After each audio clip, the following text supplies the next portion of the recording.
大家午安，我是齐燕莹，欢迎来到全球大量化。好，每个星期四的中午12点半，我们准时。好，我们的郭正亮老师有约，欢迎郭正亮老师。大家好。好，今天呢要好好来请教老师什么问题？哈，其实，在国际间大家都知道，这个星期有一个大事要发生，因为美日韩三方首脑，在大卫营聚首，时间点呢，他们的这个礼拜五算起来应该是我们台湾这边时间是礼拜六，好，会在大卫营聚首呢18号登场，强化安全。那其实这一次基本上已经开始陆续的日本、韩国啊、美国这边他们有些讯息出来，因为三方外长他们先进行通话，都说这个是历史性的时刻，然后呢也讲了他们应该会有几项的成果是预定的，包括三方应该之后会有一个三方共同的热线，现在美日美韩他们分别是有这个军事同盟关系的哈，就是在这个对方那边是有基地的。好，可问题是呢，美国跟两边好，但日本跟韩国不一定好。为什么会这样说？因为有一些历史上面的恩怨纠葛，那现在呢，尹锡悦告诉大家，这一切都要放下了。他们特别强调了，他们就讲说呢，其实基本上，在这个时刻要知道，已经日本是从我们的敌人变成了伙伴，但是呢，日本岸田这边好像这个友善的程度跟尹锡悦这边还是有一些量级上面的差别。所以第一个问题，我们就要先请教一下郭正亮老师，知道的是，这可能就是一个定期化，一年会有一次了，然后之后呢，也许会有定期化的军演，这个东西呢，目前还没有那么的明确。你觉得这一次具体我们可以看到的成果可能是什么？我这个就是要从2个双边变成3边嘛，可是这个主要就是因为尹锡悦一头热了因为美国跟日本本来就有这样的一个比较密切的同盟对。那美国在韩国坦白讲是主导性的啦，因为真的要跟那个北韩作战，韩战的时候就是以美军为主也不是韩国所以连战争权都在美国手上那这个尹锡悦是2战之后韩国第一个领导人认为他可以跟日本结盟了，是第一个那我认为搞不好也是最后一个你直接帮他下断言，是因为民调低还是因为？不是，就是因为他异想天开我跟你讲为什么这样说因为韩国跟日本的假想敌是不一样的。对，韩国的假想敌非常明显就是北韩嘛而且朝鲜的6方会谈是有中国跟俄罗斯所以韩国无论如何不可能以中俄为敌嘛，这样以后朝鲜半岛的和平你怎么处理？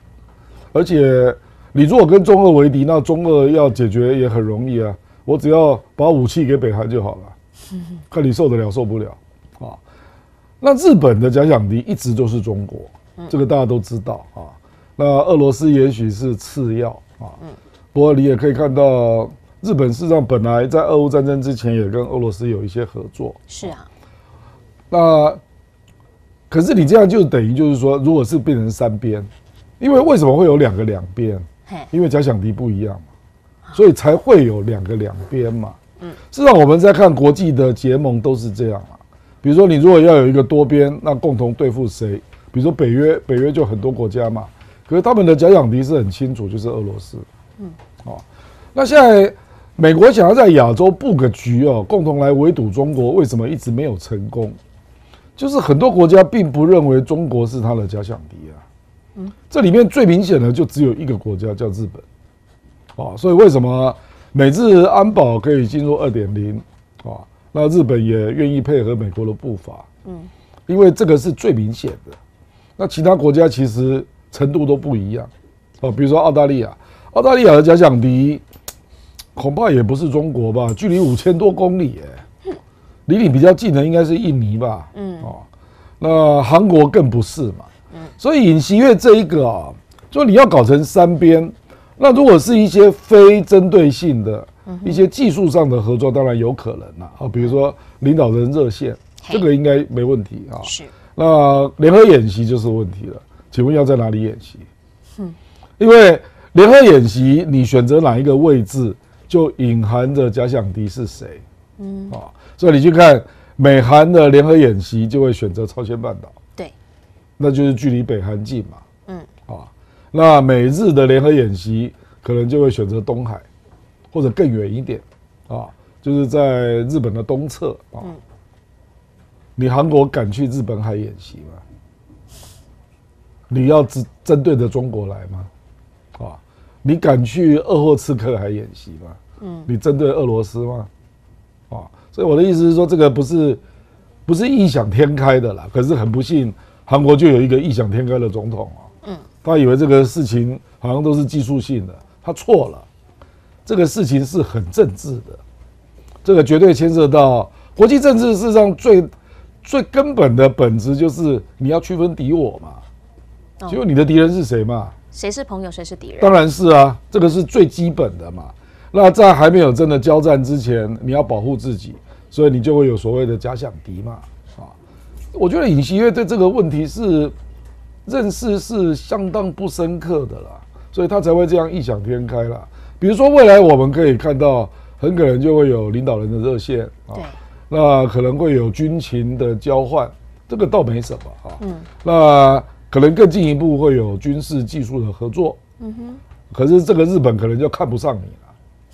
比如说日本跟美国现在想要发展针对极超高音速飞弹的一个防空系统，是日本就没有想到韩国啊，他基本上就没把你看上眼嘛，对不对那会不会还有其他的不涉及假想敌的合作我认为这个韩国自己要想清楚了。那当然到了最高级别就是共同防御嘛，那就是集体安全了。这次会有办法触痛？应该不可能的。美国的最高目的，我讲白了啦，美国的目标就是希望把美日韩弄成一块嘛，那直接来对抗中俄北韩嘛，就是这样嘛。所以美国是无所谓的，那么日本都是我敌人。我认为日本也无所谓。日本也无所谓了。对，因为中俄都已经演习到你家门口了所以日本也觉得，反正我的假想敌本来是中国，那中国现在跟俄罗斯联手了，那我也不会太在意了可是韩国明显是完全自相矛盾的就是对韩国来讲，他当然要区分北韩跟中俄嘛，不然你接下来怎么办你要知道你所处的位置所以我觉得这个真的开展之后，我估计韩国国内会有非常大的反弹因为很多人会觉得你这脑袋是不是有问题啊？而且他民调现在只有28%，对啊所以我觉得他可能会有一个宣言可是那个宣言很可能因为没有办法立刻达到美国想象的那个地步嘛，可是一定会有一个宣言，比如说指出中国、俄罗斯是空前的威胁就类似日本这个战略白皮书的用字日本这样用字是合理的你韩国这样用字合理吗？他上次去华盛顿的时候，其实用字极为谨慎。那他现在跟美国、日本站在一起，大家就会开始在问啦。你看这个大外圆峰会，可是他去华盛顿那个是双边嘛？对啊，就是不一样嘛。并没有日本嘛？对嘛？可是日本跟美国的宣言就绝对是把这个中国当作空前威胁嘛？是应该是俄罗斯最严重嘛，那中国第2这样可是基本上就是用字都是这样的用字，有空前的挑战空前的威胁大概都是这种用字。那韩国你要这样写吗？我讲的是针对中俄的部分那当然这次可能还会讲到台海和平嘛。对。那这里就牵涉到，因为韩国事实上在历史上从来没有介入非东海的区域就是也不太管别人家的事不管那上次就只有尹锡悦，我就不知道他是头脑发烧，他上次把侦察机派到黄岩岛这已经完全越界了黄岩岛我们知道是在菲律宾旁边对那主权争议是菲律宾跟中国那跟你韩国有什么关系那如果你韩国未来还是这样，尹锡悦头脑不清楚就配合着美国玩那你的军演就有可能在台湾的东部沿海玩这么大？不是因为你不可能进台海是。那可是东部海域那边就离它很远了东部海域那边中俄就已经在那边，上次已经发生了嘛，是俄罗斯的船军舰，从东部海域比较远嘛，穿过宫古海峡到上海啊，是上次就发生了嘛，是，所以日本就很紧张嘛，对，所以日本就觉得，那你俄罗斯都这样玩了，那我当然跟美国紧紧绑在一起，那我也会认为台海也是我关心的目标嘛，就是东海跟台海，可是对韩国来讲，台海或者是中日之间的主权争议，向来都是跟你没有关系的。那你真的要卷入吗？也垫自己的分量吧。你有这个实力吗？对不对？韩国的 GDP 大概只有1点多兆啊。那你要来惹这2个国家吗？而且这2个国家要来搞你是非常容易的，他们只要把武器给北韩就好了，不是吗？所以我是觉得，坦白讲，我看到这个美日韩的这个大卫营，我真的有点惊讶了。我比较惊讶的是韩国怎么会想参加？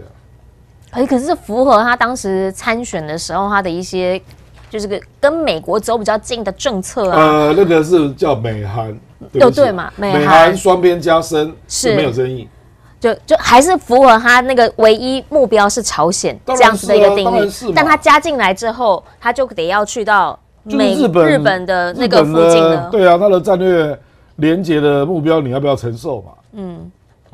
没有人会这么莽撞的就来参加这种会了。我认为就是他没有想清楚嘛。那我认为回去韩国之后，因为18号开完，那回去韩国之后国内一定充满不同意见。是好，但是呢，这个尹锡悦势在必行哈，原因是因为今天一个新的消息是说，他的父亲是享受92岁，然后离世。那但是他也强调说，即便家里发生这么重大的一个巨变，但是他还是一定会去这个美日韩峰会，行程不变。因为呢，去到这边要知道，这个是拜登上任之后第一次在大卫营这边招待他的其他友邦的元首，然后大家呢一起在这边聚会，这个也是很争议的啦。对，因为大卫营通常是在处理一个和平协议，那你到底要处理什么？因为之前1978年的时候，在这边是埃及跟以色列见面，那之后呢，克林顿2000年的时候本来是以巴，那以巴那一次虽然没有一个结果，但是基本上从埃及然后到以巴这边，基本上都是在处理这些和平协议。可是这一次看起来，好像是在找同样目标。不是，他不是在搞和平，他是在搞小北约嘛？对。小北约怎么会是为了和平呢？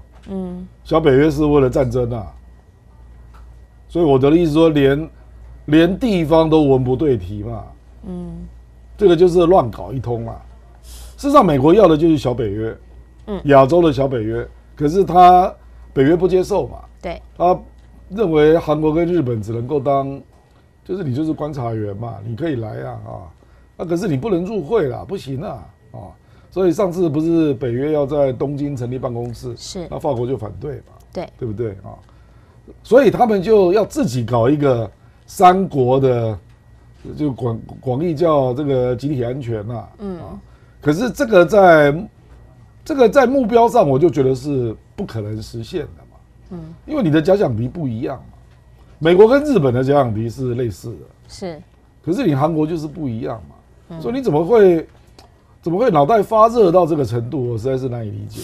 就是马克龙帮你挡下来了，但是呢，你义无反顾，你还是想要往前去。那之后到底会怎么样？在下个星期，我们应该就会看到它实际的一个结果了哈。但是我们其实讲到现在，就是美日韩，那对上一定是中俄朝，对吧？那李尚福现在呢，竟然又到了俄罗斯，他这次参加的是莫斯科的一个安全会议，国际安全会议，这个是第11届。是，它事实上是历年的会议，但是他之前其实是没有很明白的告诉，那也没有很明白告诉大家他要去。那一个讲法是，大陆这边有媒体他们解释说，怎么会这一次是上了飞机之后才告诉大家说，他即将要去莫斯科这边参加这个国际安全会议？事实上，我跟你讲，两边都没讲。也不是没讲啊，上次那个上海合作组织会议召开的时候，是那个绍伊古就已经提出邀请了。可是中方一直没有回应，对，所以还在想并不是没有这件事。嗯，这个事情的时间大家早就知道了。嗯，他只是说他到现在上飞机前才讲。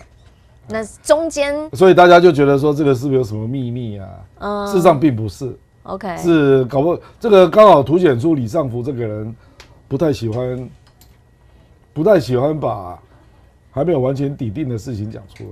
哦，这就是反映他的个性。谨小慎微，这样对，不一定慎微哦，不一定慎微，谨慎哦，谨慎，好，谨慎。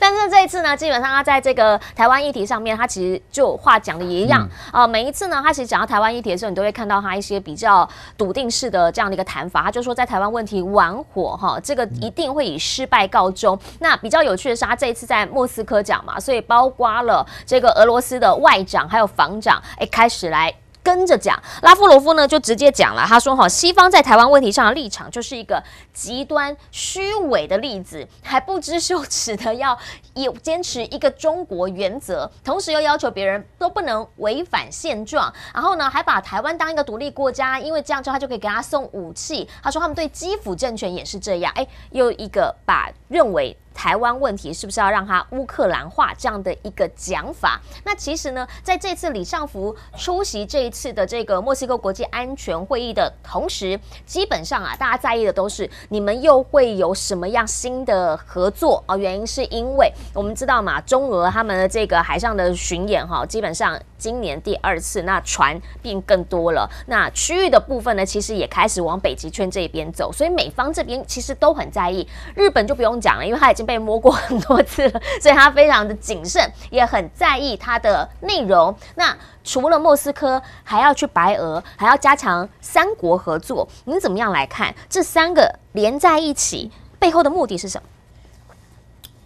我这个会把台湾的议题拿进来，当然是针对那个8月18号的美日韩嘛。对那这不可能是针对赖清德了，这个是针对外力。台湾媒体有一些不一样的解读，针对外力了，针对外力了。因为台湾问题玩火，那如果只是台湾自己在玩，李尚福他透过国台办就可以讲话了，他也不需要自己讲在这里讲，应该就是针对美日韩，因为时间差不多了，他们先开嘛。对。那接下来就8月18号那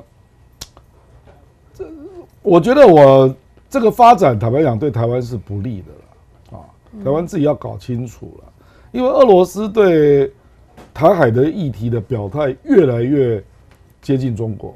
对。他以前不是这样的，他以前不太说的。他以前大概只广义的讲一中原则那其他不会再进一步讲那甚至以前蒋经国还透过关系要找俄罗斯对不对？那这样现在已经发展到了，俄罗斯已经表态说，如果发生台海战争，他站在中国那一边。对。那这个会有一个后果因为他刚好在日本的后面。对。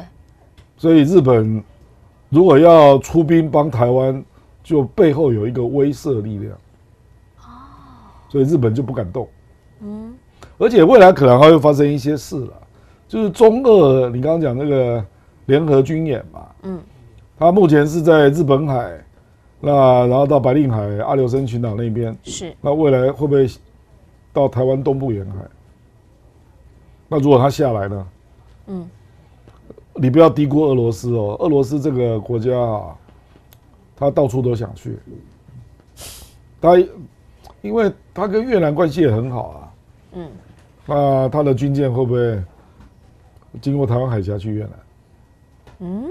你不知道所以我的意思是说，这个态势对台湾是很不利的。是。因为如果说这个俄罗斯对台海的可能的冲突，他也要参一咖那这样就会造成这个日本会更谨慎对。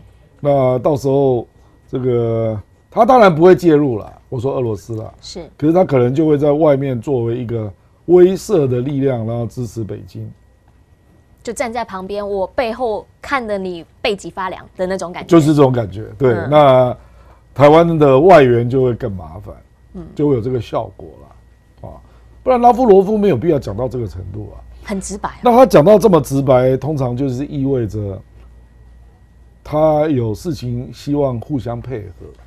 因为我跟你讲啊，我举个例子啦，那个俄罗斯不是把那个有4个邦公投，然后加入俄罗斯嘛？对。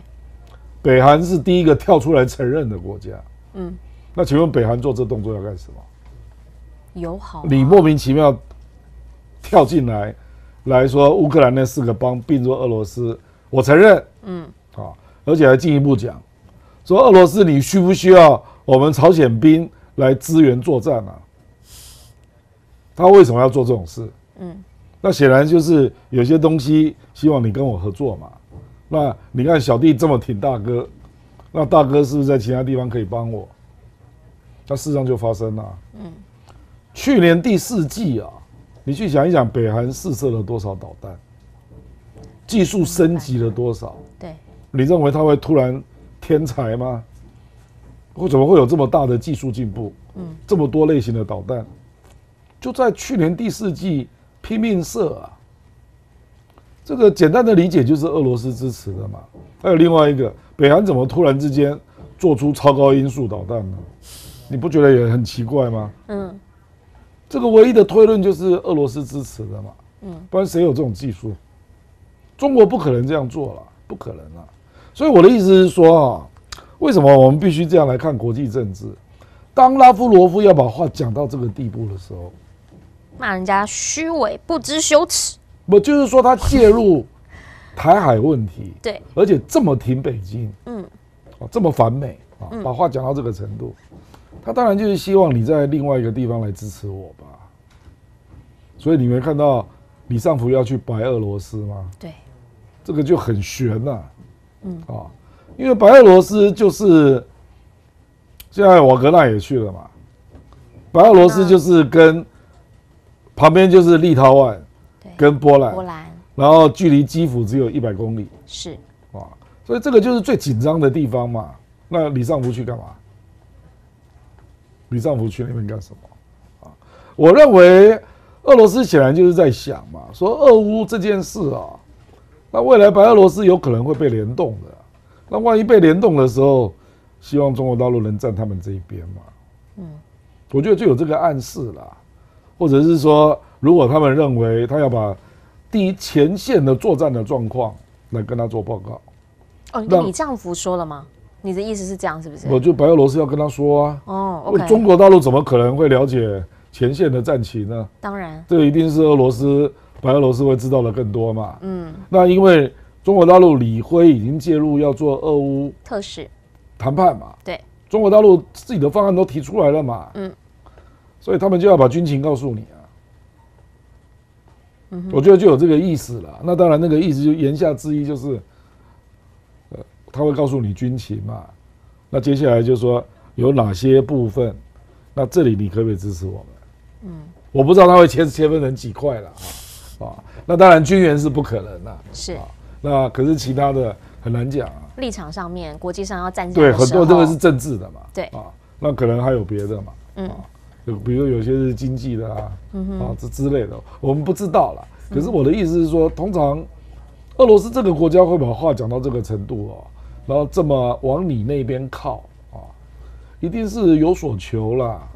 不然他没有必要做到这个程度了。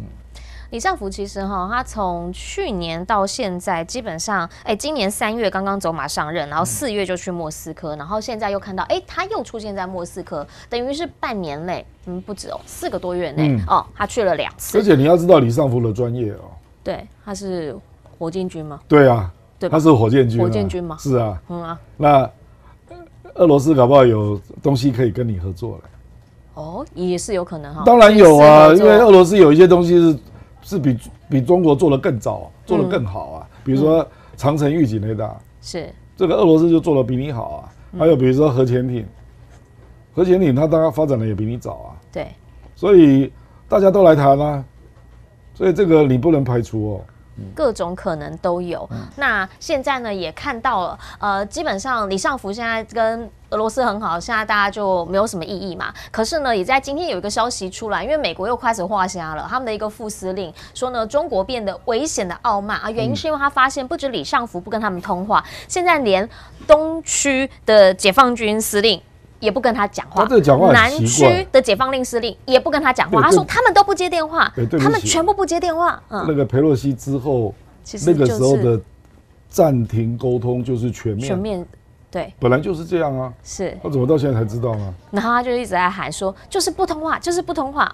就一直在对于去年8月之后就这样了。对，一直对于李尚福的态度又再一次的出来讲。可是呢，也在这个时候在想说，美国是不是也因为这件事情，他其实有更多的反应啊？原因是因为过了1个月哈，终于他们那个跑到北韩的这个士兵现在调查出来了。那果然就是在美国军方里面被歧视，他说自己是被种族歧视，然后同时被霸凌各种的不开心，所以呢，他才会预谋的跑到了北韩这一边来寻求庇护。那当然这件事情，美国现在已经讲了，他们完全无法接受这个调查的结果。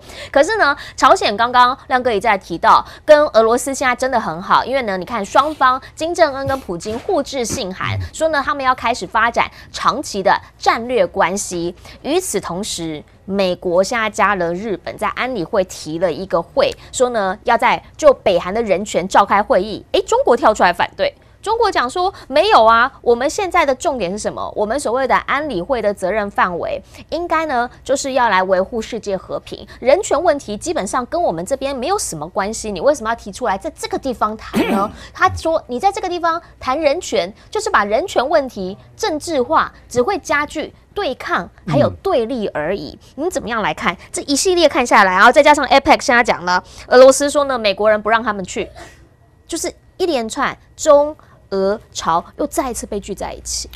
安理会提人权案，这个就是一看就知道是作秀了。对啊，因为中国跟俄罗斯都在里面，你怎么可能过呢？所以就是一个表态而已了。那美国兵那个是北韩公布的调查那当然是讲好了。那意思就是北韩方面可以让你留下来嘛？对，当然是这样嘛。可是你要配合他说嘛。那表示事实上那个时候美国兵跑去那边，我们那个时候就在猜说北韩一定会当作文宣素材了。以往都是这样的。你不觉得我们那个厨房兵跑到大陆去，都没有人要理他吗？现在也都没什么新闻了，是不是？大陆就连这种动作都懒得做这个我觉得这些都不是新闻只是说有人借题发挥而已了。是。那个美国跟中国的军方沟通断线，这个又不是现在还知道。对啊，去年8月就这样一直到现在都这样那最近因为美国不愿意取消制裁李尚福那个部分嘛，我们讲国防部长，所以当然使得军方更不愿意跟美国沟通连我们部长都被你制裁，还沟通了头对不对？所以目前是恶化中还是这个部分是你觉得没有任何解好转的迹象？而且中国发现中国上次不是在7月16号那驱逐了美国在南海抵近侦察的侦察机吗？对。然后台湾海峡不是被驱逐军舰嘛，对不对？那个中云号。你知道吗？从那个之后到现在，没有一艘侦察机或军舰跑去台海或南海。所以这个对中国来讲，他发现有效我不跟你沟通反而没事。不跟你沟通的意思就是风险你自负，你不要来跟我沟通。对。那你来会不会被擦撞，或者被驱赶？你自己判断吧。那结果之后就没有发生了。所以如果你是中国啦，那你为什么要沟通？沟通没有好事我跟你讲以前都是有沟通的。2021年，美国抵近南海侦察的飞机架次1200次。那中方就一直跟美国沟通那就有2022年变成1500次。越沟通越多。所以沟通有什么用？所以那个谁那个苏立文讲了一句话嘛。他说你不绑安全带，那到时候大家乱开车怎么办？那中国就回他说：“你绑了安全带，你才会加速开车啊！我现在就不要跟你绑安全带，我看你敢不敢开快车。”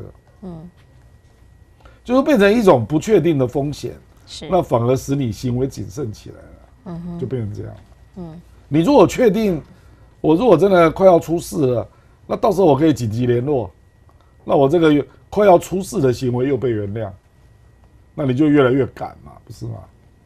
所以这个是完全不一样的思路了。那中国大陆也不可能同意了，就是继续下去，就是逻辑开始打开之后。那个就会整个故事的情节跟以前我们所看到的，也许就会开始有所不同。应该说你的思维啦，会改变嘛。说这个动作你敢不敢做，你自己看着办吧。哦，比如说你以前做，那基本上如果真的快要冲突了，你就赶快紧急联络啊。那个行为就会被制止嘛。是。那我现在不跟你沟通了，你到时候找不到紧急联络了。那你自己就看着办吧，出事就出事了。是啊，当然是这样啊。那这样的情况下，你会不会出这个手？但是好像美国，他其实现在，即便他自己没有跟对方沟通，但是呢，他尝试从另一个角度来走。我们一开始讲到他跟美日韩三方开始哦，包括他最近跟这个韩国这边也要开始进行这个大规模的军演嘛。对。那在菲律宾这一边呢，他则是什么？则是看到了他跟澳洲一起要展开联合军演。那当然知道现在是因为仁爱礁这里的问题，那菲律宾这边呢也已经先切断了他们跟中国海防这边他们的一些热线。那讲的就是什么？讲的就是好啊。沟通没有用啊，你们的民船继续来啊。那王毅说要对话，我为什么要跟你对话，对不对？那对我来讲，我觉得对话不好嘛，所以我反而还说什么我要在这边盖住宿设施，然后说呢，我这个住宿设施是人道救援，是如果我在这边呢有这个船只渔船啊，突然发生什么紧急事件的时候，他们都可以来住这里。人道救援好像就变无限上纲，就什么都可以的那种感觉。你觉得这件事情的后续发展会怎么样？因为菲律宾现在不是行政官员啊。这是议员啊，是，就是他们开始有更多的讨论嘛。那事实上做不到啊，因为你建材又运不过去。上次就是因为建材的关系，就射水炮了。那现在他们在他们整个的国安文件上面，反而把台海冲突列为一个重大疑虑。讲法是说，因为在台湾有15万名的菲律宾公民，因为他们在我们这边工作，所以呢，海峡两岸的变成冲突热点，他们也必须严重关切。还说呢，美中之间继续激化，那就会导致一些地缘政治局势，他们非常在意。你怎么样来看又一个把台海冲突列为他们的一个重大的疑虑？菲律宾早就讲过，他要拟撤侨计划了，对，到现在都没看到。对，不像某一些地方是有比较具体的，主要是因为他人太多了，散布各地。那日本估计在台湾大概只有2到3万人，是那他们确实有一些计划。那比如说他会告诉你到哪边集合啦，那飞机票要买那个没有日期的啦，要准备好，他会提醒你啦那或者你要坐船，要到哪边坐船之类的。菲律宾我估计是做不到了。实际上我跟你讲啊，能够有能力撤侨的国家本来就不多了。美国有在撤侨吗？你有看过美国撤侨吗？美国都是警告你赶快离开，这里有风险，请你自己离开吧。他哪有什么撤侨计划事实上，我最近就看到，美国就在警告他的那个有一些侨民，叫他赶快离开，比如说尼日啊，对，他就叫你赶快离开啊。大概就只有这样而已啊。菲律宾我觉得主要是因为美国给他压力了，那一直叫他在仁爱礁搞点事吧。最好有冲突画面因为9月5号要开东协峰会。是。那我觉得美国的设想就是，你最好跟中国有点冲突吧，然后就可以在东协峰会去那边抱怨抗议让中国难堪嘛，就是这样那可是中国大陆也知道美国的图谋所以也是挺住耐性就给你打水炮而已而且没真的打到，对不对？那至于登岛，你要丢粮食都丢水，他就不阻止了啦，因为他扬言要空投嘛，空投它不会阻止啊。如果是粮食跟水，它不会阻止啊。是啊，它现在是建材不让你上去嘛，现在就是这样。我觉得中国大陆也了解这个状况，就是美国的目标大概就是看能不能在9月5号东协峰会之前，在这里闹出一点动静啊，搞点事。然后拜登也要说要去越南嘛。对。可是我认为他去越南不会得逞啊，因为范明正跟阮富仲，我觉得心已经定了啦，就是要跟中国大陆至少在几年要维持好关系啊。所以美国就是你看拜登也不去东协峰会啊。对啊。他为什么不去？因为就是他的剧本就是希望去闹事嘛，闹事他去干嘛？对，剧本是这样写的嘛。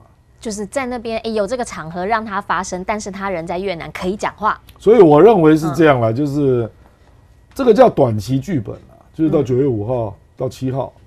那如果菲律宾没事，那我认为之后就会缓一缓啦，因为就没有那个峰会了。所以这也是在演啊，就是跟你演短期的啊。那事实上，我认为那个前总统杜特地也会集结不同意见的力量啊。对。他就觉得你整天到晚在跟中国搞军事对抗干什么啊？主权那个吵现在也不会有结论啊。那你现在跟他吵这干嘛？就杜特地就认为这个很不现实嘛，他就认为你应该去跟他谈经济嘛，对不对啊？所以我认为东协峰会之后，中非在仁爱礁的争议应该会暂时告一段落。因为这没什么好吵的所以就等到9月7号之后就没事了，这个议题就淡掉了，就开始不见了。不，接下来可能会有别的议题了，比如说中国渔船入侵的问题啊。那美国可能小蓝人呢？美国可能会跟日本一样，都会提供你更多巡逻艇啊。那冲突的场景就从仁爱礁转到渔船了嘛。是，说你们巡逻艇就赶快去抓几只啊，去抓渔船啊。那中国的渔船后面可能会有渔政船啊，是会有海警船啊，那个冲突就换场景了，这样，整个画风就会一变了。对，因为美国本来就在酝酿这样的概念了，这个叫灰色地带作战。灰色地带，就说不是在美军基地，美军基地那个叫做高密集的基地嘛，有一些冲突点不是发生在高密集军力的地方嘛，而且你也很难说那是军力。民船啊，你的那个渔船都是民船呢。可是可能有一些船是武装的嘛，你分不清楚啦。对啦，那总之他就把这个叫做灰色地带作战。美国大概就会开始提这个题目啊，然后就说啊，日本啊、印度啊，我们是不是在空中做一个卫星监测啊，一路从这个台海拉到印度洋，这个渔船动向的卫星监测啊，那这个是天空的嘛，那另外就海上的啊，那你是不是要多来点巡逻艇啊？日本送给他啊，日本目前就是他可能会把一些比较旧的巡逻艇送给菲律宾跟越南。上次已经有这样子一个消息出来了，所以我说，明确的，事实上这个形势大概就是这样走了。就是美日在这个地方，他们也会开始联手，然后用渔权议题，跟我有关的权利问题，我认为跟我有关的权利问题，对，来做插手啊，然后让你们民间的情绪不好。但是呢，其实在这一次的东西哈，基本上新加坡他们是一直以来都已经这样子讲啦，就是黄循财现在后任总理嘛，也再次的讲说，希望中美之间要有护栏。他再次的强调啦，美国你怎么禁令哈，你永远都没有办法压制中国。所以他认为好一点的话，基本上还是学会跟中国共存，然后找到解决分歧、和平共处的方法。他认为这才是正办，因为对于他们来说，他们怎么样都不希望出现到巨大深远的影响，他们得做准备。好，他讲的是什么？讲的他其实有特别提到一个东西，就是半导体的部分，说两极分化。那基本上呢，现在确实啦，在中方呢，他们目前在美国进口中所占的份额是创20年来的新低。那一个讲法就是说，当然因为禁令的关系，所以呢，他们开始在进出口的比例当中，他们有会出现的一些变化跟调控。那很多人都在问啊，说中方是不是基本上现在被美国禁令之后，反而让他跟美国的盟友走更近。好，什么意思哈？这个《经济学人》他这个基本上这个标题我觉得蛮有趣的。他说呢，很昂贵，而且呢很危险。其实呢，有可能有没有你这个禁令是让你其实没那么有用。反而让你买到的东西会更贵，让你付出的成本会更高。而目前呢，美中之间他们的关系是什么？他们的关系是最新美国财政部在公布了6月的海外持有国债，发现创16个月来的新高。好，谁买谁卖？日本上个月呢，它是大卖了5月啦，大卖304亿。6月的时候呢，他买了88亿。那中方呢，则是在这一次减持了113亿，是连续第3个月的减仓。从去年4月就一直低于万啊，就是一直减，现在已经是8000多了嘛。然后目前这个金额也是创下2009年来的一个新低。美中之间从科技。晶片，然后到他们之间的这些国债经济上面的对垒，您怎么看？都无解啊！公家雇佣没法都盖呀，都无解3个字。菲律宾坦白说，这个新加坡也不是科技战的当事国啦，连他都感受到，对不对啊？那韩国怎么办？韩国就在漩涡的中心呢。他进出口也是超惨的。是啊，因为你这个就是逼。中国大陆要去把成熟制程做得更多嘛，更好嘛。对。那这个对中国的难度并不高。那你也许可以暂时性的在半导体的先进制程造成2个世界了。我认为也不会拖太久了。我认为中国5到10年内一定会做出来。这个也就是逼他啦，就是那这个过程当中。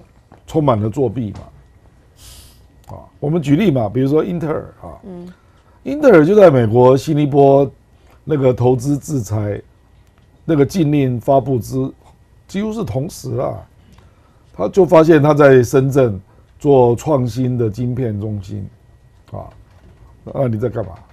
而且跟中国6个实验室对接，那里面就包括 AI 晶片的训练站。他就要做这个东西那英特尔怎么可以去呢？对啊，那英特尔就说：“我不会违反技术的限制。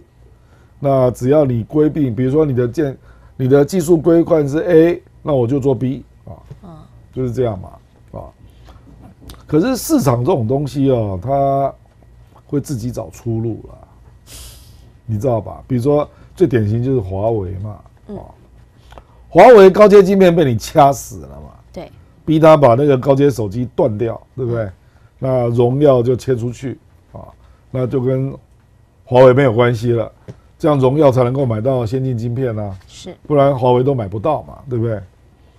那你现在就逼出说，中芯国际可能今年开始试产5G 晶片，对，那华为还是一样可以做5G 手机啊，只是量没那么大。那你去进华为的先进制程的晶片吧，不准卖给他那结果激出了中国民众的爱国心，结果我就看到最新这一季中国手机的那个营收只有华为在上涨，其他都跌包括小米vivo 都跌只有华为还在涨那华为明明做的都是4G 手机就不是在目前中国市场上最先进的那人家为什么要买？对不对？然后你也禁止他用安卓嘛，对不对？结果他弄了一个鸿蒙嘛，对，那鸿蒙去年3.0，今年已经做到4.0了坦白讲，他被你抵制，大概就是2019年左右嘛，到现在才第4年呢。第4年鸿蒙就出了4.0呢。然后鸿蒙现在在全世界的使用量的手机有7亿只，那这个不就是被你逼出来的吗？本来他是说我用安卓就好啦，他还愿意付权利金给你结果现在逼出了第3个体系，不是吗？对，就苹果的 iOS 嘛，对，然后安卓嘛，然后另外一个就是华为的鸿蒙，他就被逼出来了嘛，因为他没有办法用安卓嘛，那怎么办？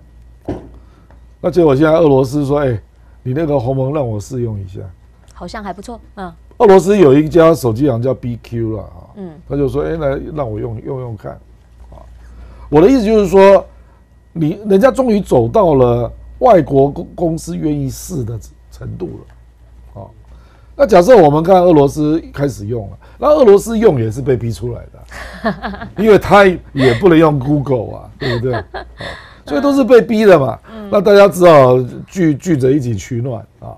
那俄罗斯就说：“你鸿蒙好像用的不错，那我也来用看啊。”那华为的鸿蒙不是只用在手机啊，是，你就逼他走出另外一片天啊，他就去做电动车的智能平台，那结果也是用鸿蒙系统啊。所以鸿蒙现在有可能会发展成一个物联网系统。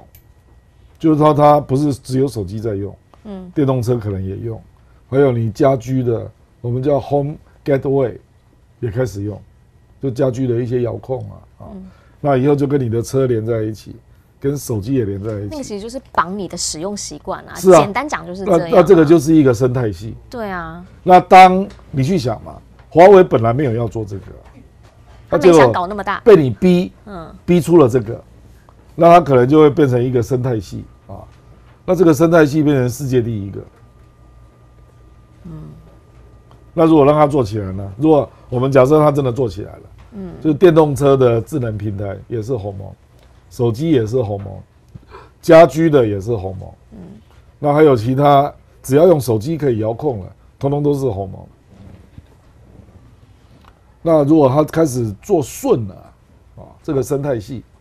那整个生态系搞不好可以复制到别的国家，那这个就已经不是手机概念了，对不对？这个就是我们说是叫未来科技的生态系了。对，你已经很难说那是叫什么，是那个不叫手机嘛，对不对？是，所以鸿蒙就已经走出手机概念了，那这个不就是被你逼出来的？所以我的意思是说，因为我是学理工的科学的解决方案是没有唯一的啦。它同一个问题，那大家会找到不同的 solution 来解。是，比如说中国大陆的原子弹，1964年试爆，它根据的它的原子弹的制作的方式，美国跟俄罗斯到现在还不知道，可是还是一样核爆啊 ，solution 不一样啊，一样效果啊，所以一样嘛。我的意思说，你要逼中国人也做出它的量子电脑你逼他做出他的北斗，对，北斗跟 GPS 也完全不一样，对不对？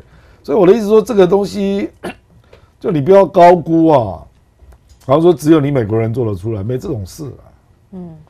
科技这种东西啊，只要你国家集中资源比如说中国现在硕博士生念理工科的，那人数是世界第一嘛，海归的还都回流了呢，对吧？那国家也鼓励你发表论文。对不对？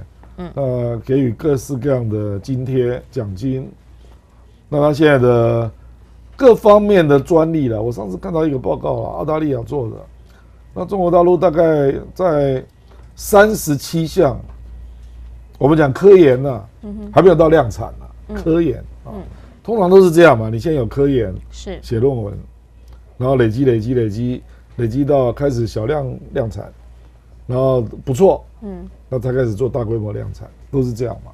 他在37项科研领先美国，那这里面最明显的就是电动车，就一面倒领先了，就是这样。所以我是觉得他真的逼出了这个东西啦，就是中国真的气到了，就那我就自力更生吧，那方方面面。就开始各个领域了，就开始有人投入嘛，就是这样其实那个王传福他才刚讲说，他的电动车，他觉得他之后可以达到多少？就比亚迪创始人嘛，他说他可以达到70%。然后那时候我们想说，有可能吗？跟昨天赖教授他觉得这是有机会的啊。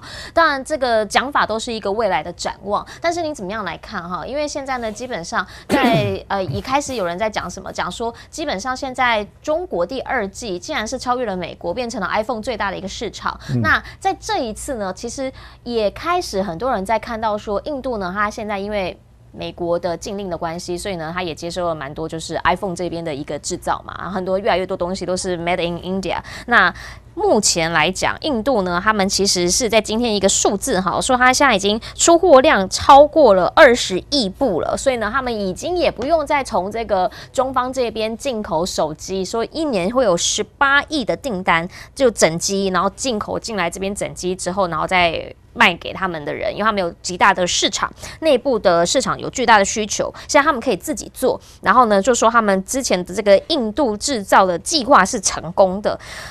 莫迪哪一个牌子啊？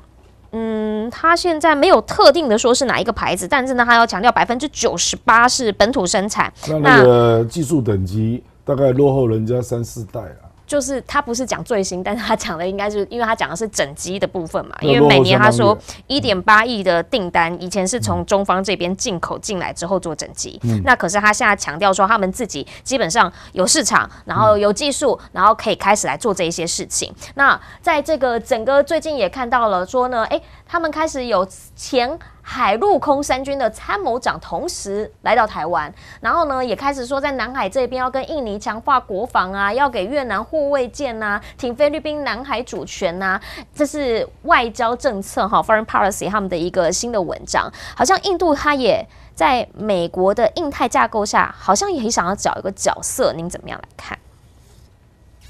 印度事实上在这个太平洋这边，他的角色一直都是非常模糊的啦。我也不认为他有这个能力啦。所以来可能是参加国际会议了。是啊，那是参加国际会议了，是啊，论坛，是啊，就是智库邀请。那这也没什么，就是二轨的安全论坛，台湾当然有办嘛。那印度的那个科技力啊，我认为不能高估了。因为吹牛灌水成分太高了啦，比如说它的 iPhone，它事实上整个供应链大概只有占5到7%，那为什么他本来在吹牛啊，说他2025、2026，就可以到25%，后来没有人任何人认为做得到嘛，做不到了，所以我是觉得对于它科技力，如果是软体倒有可能，可是如果是制造，我认为还落差非常远。那这个跟它整个产业结构有关啦。它事实上是更快进入服务业，跟中国不一样。是，它变成是农业，然后要往上照理讲应该是进入工业嘛。对。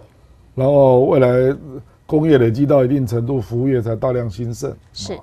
可是印度不是这样，因为它的印度理工学院是直通矽谷啊。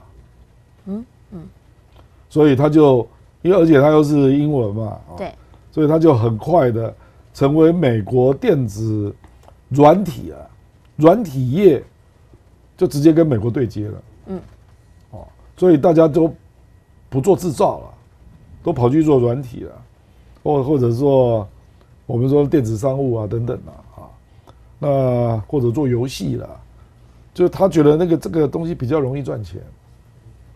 这个是事实啊，是啦，因为制造业要蹲点嘛，对，要累积很久的实力嘛，这个难度高很多啦，那印度并没有经过这个过程，所以我甚至怀疑他连零组件都做不出来，对，就他可能是通通都是进口，然后就组装，然后贴牌这样而已，就跟早年中国大陆不是有一堆白牌手机吗？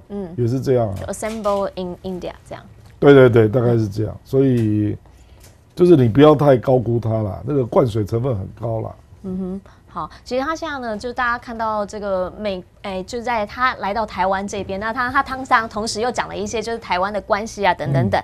那我们也想请教一下，您怎么样看这个讯息？这个讯息是我很好奇，为什么是在昨天公布一个2016年的消息？这是中国的国安部，他们昨天公布了一个这个2016年说在云南这边有一个学校的退休干部，那个时候呢，他长期有反动言论，之后呢还招募了敢死队，然后密谋要颠覆国家的政权，那称作是中国班加西工程。那个时候习近平2016嘛，执政才第4年，但是呢马上就被脏到了啊，整个就是一网举破这样子啊，央视也有报道，昨天有很多媒体有报道。这个时候公布这个消息，2016年的消息是。那为什么叫班加西？中国他自己命名说这个叫做中国班加西工程。班加西应该是在印度那边啊。我不知道内情啊，搞不好就是有外力支持啊。那这个时候中方公布这个，你觉得时这没什么间点上，因为上个礼拜才讲到说他们在这个军工集团这边找到一个也是被 CIA 渗透嘛，这个礼拜又一个，那现在这个是会变成一个礼拜有一个吗？是在这个反间谍法通过之后，他们开始有更多的动作吗？还是说基本上这个就只是一个反间谍法之后的动作可能性很高啊？因为我不知道这个东西的内情啊，他可能是要做案例。说比如说类似这样的事情，以后会有人检举，这样，可能以后会一个星期看到一个吗？还是没有啊？他现在就是鼓励民众要检举嘛，所以未来类似朝阳大妈这样的人会越来越多嘛，就他会去注意外国人在干嘛之类的。那这个东西当然就是外企也担心会不会影响他的行动自由？他来中国大陆之后所以中国大陆也是要跟外企做沟通就是哪些行为是允许的，那哪些行为是红线比如说我举例啦，我知道那个摩根大通他本来在大陆有雇佣200多人在写研究报告，科技业的是那他现在就把它解散因为大部分都是大陆人，那可是因为他帮外资写报告嘛，对。那这个就牵涉到你要去收集中国一些新的公司的资料嘛，是。可是这里会有灰色地带。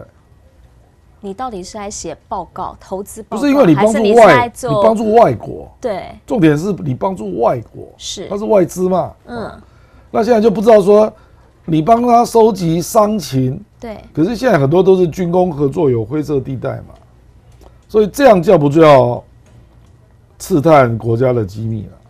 而且它很多公司都是国家的那假设有一家高科技公司，那这个它的技术刚好跟这个军工有点重叠，或者是跟国家的敏感技术有点重叠，那作为一个外商的企管顾问公司，我会去收集这种资料来写报告。